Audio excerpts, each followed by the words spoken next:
ധനസുമോദിലേക്ക് പോകുന്നു. സുമോദ്, ഈ വോട്ടെണ്ണൽ ഏത് റൗണ്ട് വരെയായി? ഇനി എത്ര സമയം കാത്തിരിക്കണം ഒരു കൃത്യമായ ഫലസൂചനയിലേക്ക് എത്താൻ, അല്ലെങ്കിൽ BJPക്ക് വിജയം ഉറപ്പിക്കാൻ?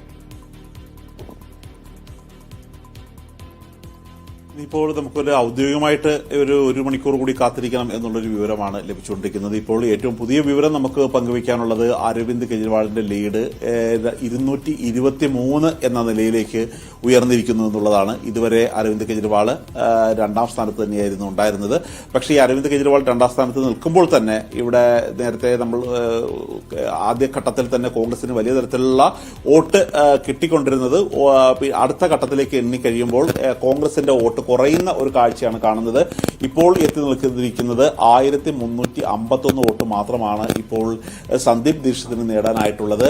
ഇപ്പോൾ 7949 വോട്ടാണ് അരവിന്ദ് കെജ്രിവാളിനുള്ളത്. തൊട്ടു പിന്നിൽ നിൽക്കുന്ന പർവേസ് സിംഗ് വർമ്മ, BJP സ്ഥാനാർത്ഥി, അദ്ദേഹത്തിന് 7726 എന്ന രീതിയിലാണ് വോട്ടിംഗ് പോകുന്നത്. മാത്രമല്ല ഇപ്പോൾ മറ്റു തരത്തിലുള്ളൊരു മാറ്റം നമുക്ക് എടുത്തു പറയാൻ പറ്റുന്നത് 12 പട്ടികജാതി പട്ടികവർഗ മണ്ഡലങ്ങളാണുള്ളത്. ഇതിൽ 12ലും BJP ആയിരുന്നു നേരത്തെ ലീഡ് ചെയ്തിരുന്നത്. ഈ ലീഡ് നിലയിൽ ചെറിയ വ്യത്യാസമുണ്ടായിരിക്കുകയാണ്. ഇപ്പോൾ 8ഇടത്ത് ആം ആദ്മി പാർട്ടി ലീഡ് ചെയ്യുന്നു, 4ഇടത്ത് BJP എന്ന രീതിയിലേക്ക് ലീഡ് നില മാറി മറിഞ്ഞിട്ടുണ്ട് എന്നുള്ള കാര്യം കൂടി ഇവിടെ എടുത്ത് പറയേണ്ടതാണ്. പക്ഷേ ഇപ്പോൾ പോലും ഭൂരിപക്ഷം മണ്ഡലങ്ങളിലും BJP ലീഡ് ചെയ്യുന്നതിൽ ഒരു വലിയ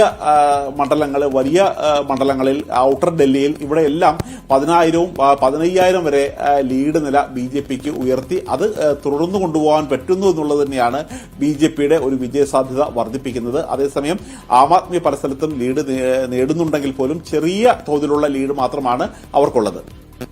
റൈറ്റ്. എന്തായാലും ആം ആദ്മി പാർട്ടിയുടെ ശക്തി കേന്ദ്രങ്ങൾ എന്നറിയപ്പെട്ടിരുന്ന ഔട്ടർ ഡൽഹി പൂർണ്ണമായും BJP വളഞ്ഞു പിടിച്ചിരിക്കുന്നു എന്നുള്ളതാണ് ഇലക്ഷൻ കമ്മീഷൻ നൽകുന്ന ഫലസൂചനകളിൽ നമുക്ക് മനസ്സിലാവുന്നത്.